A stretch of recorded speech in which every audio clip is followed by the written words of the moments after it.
Hello, St. Andrew friends.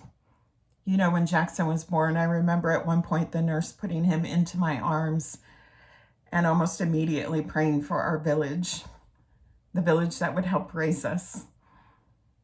And I couldn't dare see then how beautiful that village could be. Jackson and I have been members of St. Andrew for over 7 years now.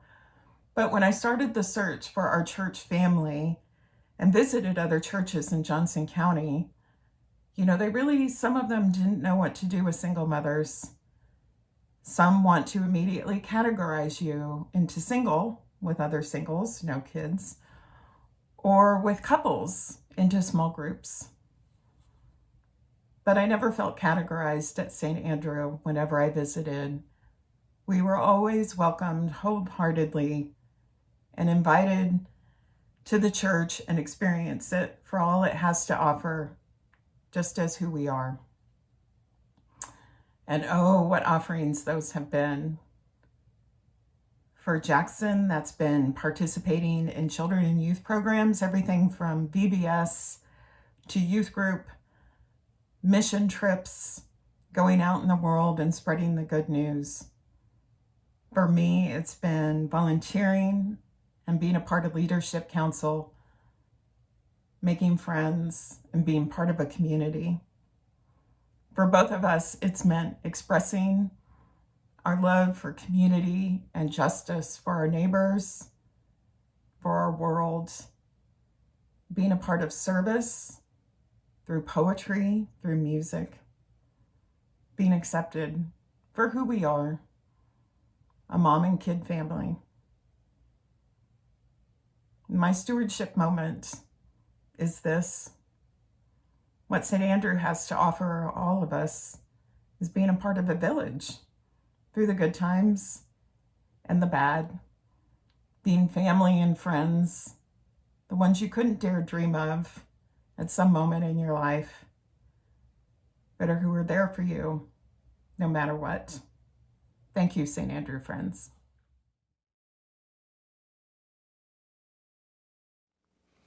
Good afternoon. We are here at St. Andrew Christian Church and highlighting our worship this coming Sunday. We have been in our sermon series on Luke chapter 4, the passage where Jesus enters the synagogue and he unrolls the scroll of Isaiah and reads that in the synagogue to those that were there. And that particular passage has several phrases within that reading of that scroll that are very compelling for us to reflect on as people of faith. We've looked at anointing.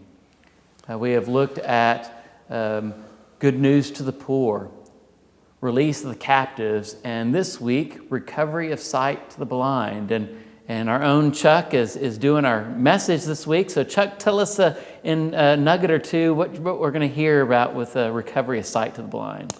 Sure. So you may have noticed that everything I do, I look at through a lens of pop culture. And when we first started talking about this sermon series, I had just watched a film called Jojo Rabbit. And when I saw the sight to the blind, it made me think of not literal healing of blindness, but revealing ourselves to each other through relationship. And Jojo Rabbit is an excellent example of revealing who we are by getting to know each other in ways that we didn't before. And without revealing too much about the film, it's about a young German boy who's part of Hitler's youth, and he ends up befriending a Jewish girl who is hiding in his house because his mother is hiding her. And through those interactions, he learns a lot about not only the Jewish faith and this girl, but about himself and how he truly feels about people. So it's really interesting. And I think there are a lot of examples of that throughout the Bible. I'll be examining the question about, did Jesus have his own biases? And through some of those interactions that Jesus has, any of us, none of us are immune to being blindsided by social justice issues. So I'm excited. Yeah. One of the things that as you're talking, Denise shared last week, Mark the week before, and one of the things that I think has been intriguing and exciting about the series is that a simple phrase and the depth y'all are able to explore with that phrase. and even with the imagery of sight, both literal and metaphorical elements to that there's just layers just within a phrase.